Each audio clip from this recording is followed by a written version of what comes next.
Bonjour à tous, bienvenue sur la chaîne Ici Mosto pour cette première vidéo. Je vous présente le Duke, la grande bête qu'est ce Peugeot Boxer. En général, je ne vais pas faire l'aménagement aujourd'hui.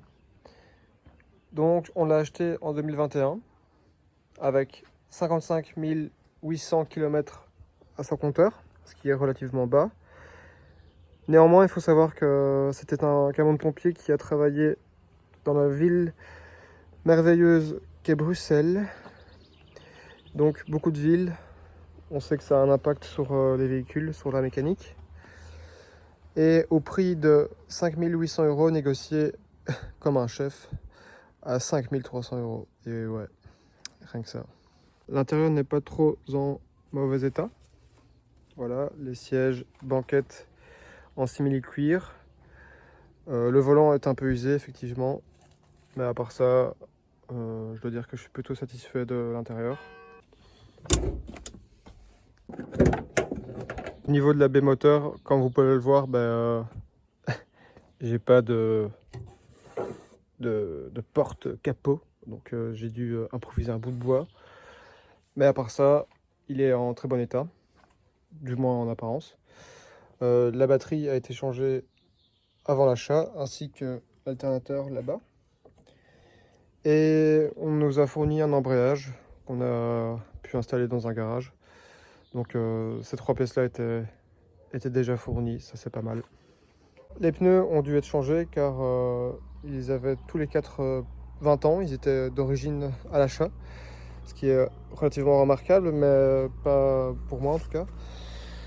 Ici, j'ai dû installer alors des pneus d'occasion Michelin. Ils ont 10 ans. Ils sont en bon état, mais vu leur âge, ils adhèrent pas très bien à la route quand il pleut, donc je reste prudent. Et à l'arrière, j'ai mis des Kleber, pardon. Et eux, ils sont très bien. J'ai rien à dire, mais j'aurais bien aimé qu'ils soient à l'avant pour le coup. Au niveau de la carrosserie, évidemment, on peut voir la belle couleur rouge caractéristique des pompiers. On voit aussi, je ne sais pas si vous allez le voir, les lignes des anciens stickers de la caserne. Et mis à part ça, vous voyez ces 22 là. Et mis à part ça, le tracteur arrive.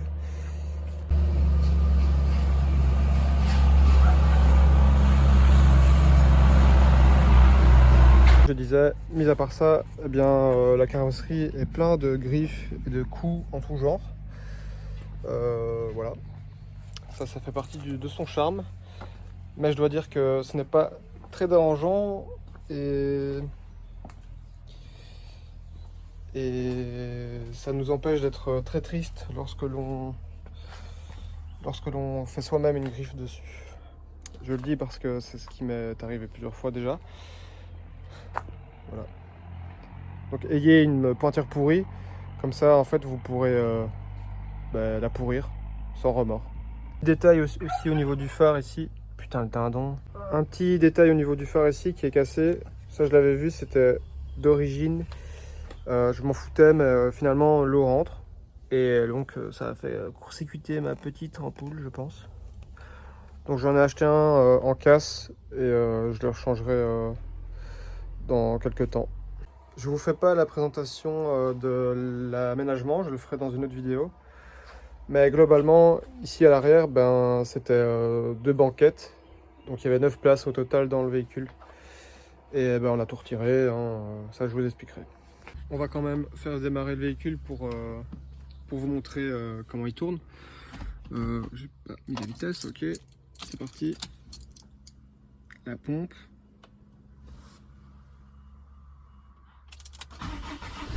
Ouh.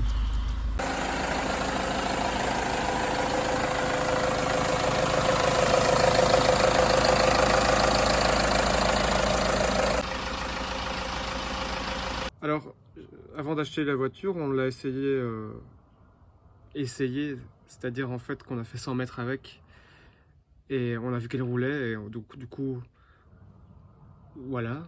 Donc moi, je suis pas mécanicien, je suis pas professionnel de ce genre de mode de domaine. Je suis même pas vidéaste d'ailleurs, je pense que vous pouvez le remarquer. Et au moment d'essayer la camionnette avant de l'acheter, j'avais peut-être remarqué qu'elle elle freinait pas des masses, mais je me suis dit, bah, c'est parce que c'est une camionnette, elle est lourde. Moi, vous savez, à part ça, je conduis une Toyota Aygo, j'ai pas vraiment l'habitude de conduire ce genre de choses. Mais en fait, il y avait un frein qui était grippé, donc un frein à disque grippé à une mâchoire qui était coincée car on avait retiré le capuchon qui protégeait une colonnette qui permet la mâchoire d'aller et venir. Et donc j'ai dû remplacer ça ainsi que les plaquettes. Merci. J'avais un frein, ce qui explique que la voiture freinait 2 fois moins bien du coup. Ou 1 fois moins bien. Le gros souci que j'ai eu avec ce véhicule, en réalité, je me suis rendu compte plus tard, c'était la rouille.